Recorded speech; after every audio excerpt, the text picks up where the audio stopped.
Welcome back, Curry Crew. Today we have an amazing recipe for you. Now, you've already read the title, so you know what I'm going to be making today. I'm going to teach you how to make the perfect cup of masala chai that you can get anywhere. However, before I go into the actual recipe, I need to start talking about masala chai first. So, first things first, I gotta do a PSA for Starbucks, Dunkin' Donuts, coffee shops, and just people who like masala chai. Please stop calling it chai tea. Because when you call it chai tea, you're basically saying tea and tea. You're literally saying like chai tea latte is tea latte. You gotta stop. That is not, that doesn't help anybody.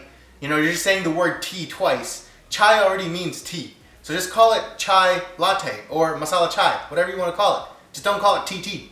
Okay? Now, second thing that I want to cover is, today in my recipe, I'm going to be using simple ingredients that you can get anywhere. However, the one ingredient that I am going to be using is this magical creation right here. This is chai masala. Now, it's not just any chai masala. This is my great-grandmother's and my grandmother's and my mom's recipe. This right here. This has been perfected over generations, and it's all stored in this nice little jar right here. Now, this is a family secret recipe, so I'm not going to give it away in this video. However, when we go to 1,000 subscribers, maybe I can reward you all with the recipe for this amazing chai masala. So that's your little incentive right there. Share this video, share all our videos, make sure you're subscribed, because if you're not, that doesn't help anybody, and make sure to punch that notification bell. And once we hit 1,000, then I'll let you guys in on this little family secret right here. So, let's get started with our tea, right? Step one, what are we going to be doing? So step one, we want to take a pan, and into this pan, we're going to start adding in our first two ingredients, the first of which is going to be water. So traditionally, when you make masala chai, you usually do a 50-50 ratio of milk and water. And that happens because in India, they tend to get their milk from buffaloes. So they have buffalo milk, which is higher in fat, and it's also higher in terms of, it's just heavier in general. So you can do 50-50. However, where I'm living, which is the United States, we primarily get milk, which is cow milk. It's not as fatty, and it's a lot less heavy, because they usually use buffalo milk for heavy cream and other things, so it's not as widely available. So when we do that, we need to use more milk to water in terms of our ratio in order to get the perfect masala chai. So what we're going to do into this is we're going to start with 1/4 cup of water into our pan, and the water is actually going to help with two things. One, we want to have that water to milk ratio, but the water is also going to help prevent the milk from sticking to the bottom of the pan. You don't want burnt milk in your chai, because you want the chai to taste delicious, not burnt. So after we've added our water, we're going to add in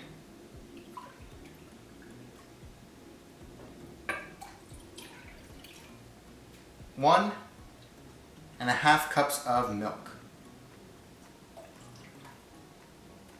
Again, like I mentioned, we're just using regular old milk, that you can get from the store. Everything that you're going to see in the video today is stuff that you can find pretty easily. It's not ingredients that are super hard to find. Some of them might sound exotic, but a lot of them are readily available. So now what we're going to do is, into our milk, we're going to start adding in our tea and our other ingredients. So the first thing I'm going to add in is 1/4 teaspoon of cardamom seeds. These are going to add a really nice flavor to our masala chai, because again, the first word of that chai is masala. Masala means all these different spices that we're going to be adding in there. The second thing I'm going to do is, I've taken a 1-inch piece of ginger, and I've just given it a rough chop, and I've put it into a mortar and pestle, and I'm just going to basically crush it a little bit.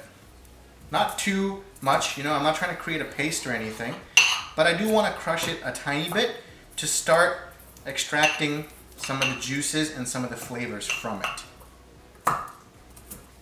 Okay. And now we're going to throw in this ginger into our milk and our water. Now to this, we're going to start adding in our tea and our masala and our spices. So in terms of tea, you want to use high quality black tea.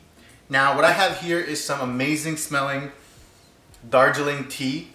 This is some strong black tea. It smells so fragrant and amazing. And the general rule of thumb is when you're making some masala chai, you want to use 1 tablespoon of tea for every cup of chai that you're making. So if you're making 2 cups, 2 tablespoons. So that's exactly what I'm going to be doing today. So 1 tablespoon, 2 tablespoons. The next thing that we're going to add in is our secret masala. So into this, I am going to add in 1/4 teaspoon of our chai masala for every cup of chai that we're making. So we're making 2 cups, so I am going to add in total 1/2 teaspoon of chai masala. And last but not least, we're gonna add in sugar. So typically, you can adjust your sugar depending on how much you want, so by taste. However, in our house, the way we do it is basically just 1/2 tablespoon per cup. You can always go more or less depending on your preferences, but since we're making 2 cups of tea, 1 tablespoon of sugar. And here's the best part. Our recipe's pretty much done. All we gotta do now is bring this to a boil, and then we're pretty much ready with our tea. However, I am gonna give it a quick stir first to make sure that all of our spices, our tea, our ginger, and our cardamom is all, mixed evenly into the entire mixture. And now we're just gonna wait, 5 to 10 minutes until it comes up to a boil, and our tea is pretty much ready. The best part about this recipe is when you start making your masala chai, the whole room is gonna start smelling amazing because you're gonna smell all the individual spices that are in our masala. Right now, I'm not gonna give you the recipe, but I am gonna tell you what's in it, right? There's some cardamom in there, there's some cinnamon, some peppercorns, some clove, and all of those spices in the masala is what gives our chai not only an amazing taste, but also an amazing aroma. Now, I've mentioned it many times on this channel already, but I don't know how many of you guys know this, but 80% of taste is smell, right? We smell before we eat, before we taste with our tongues. So if something smells amazing, if it smells delicious, it's gonna probably taste amazing and taste delicious as well. So again, that doesn't mean you go out and start eating perfume and stuff like that, right? You have to obviously be having some common sense on what you can and cannot eat. But in terms of food, if it smells good, it's probably gonna taste good.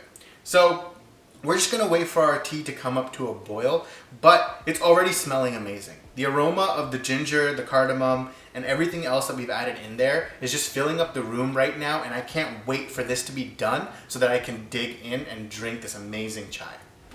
So as you guys can see, it's now starting to come up to a boil. Now here's a little trick that we're gonna do. As it comes up, we're gonna lower the temperature all the way to low to basically stop it from boiling and so that it settles back down.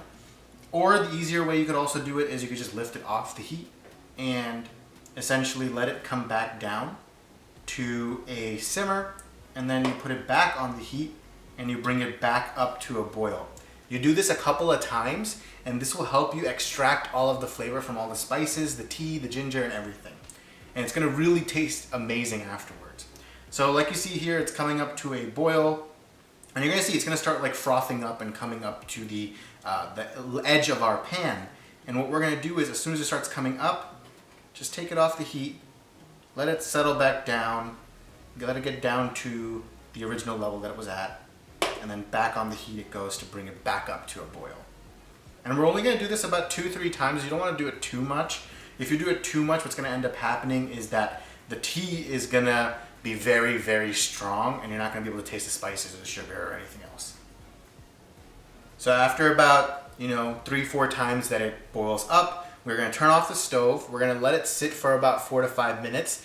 And then what we're gonna do is we're gonna plate it up. So we're gonna take a strainer, we're gonna strain out the ginger, the cardamom, and the other spices that we've added in there. And then we are ready to enjoy our delicious cup of tea.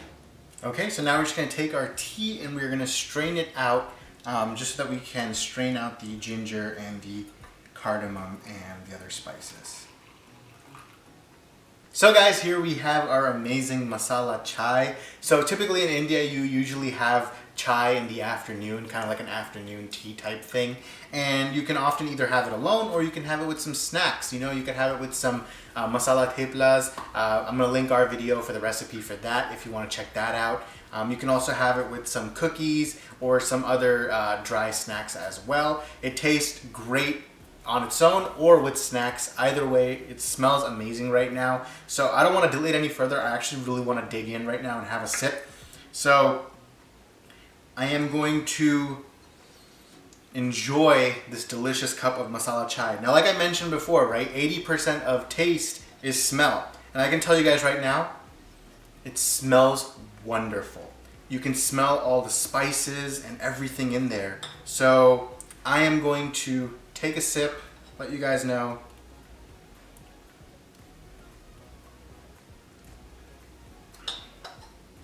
Oh man, guys, it is absolutely amazing.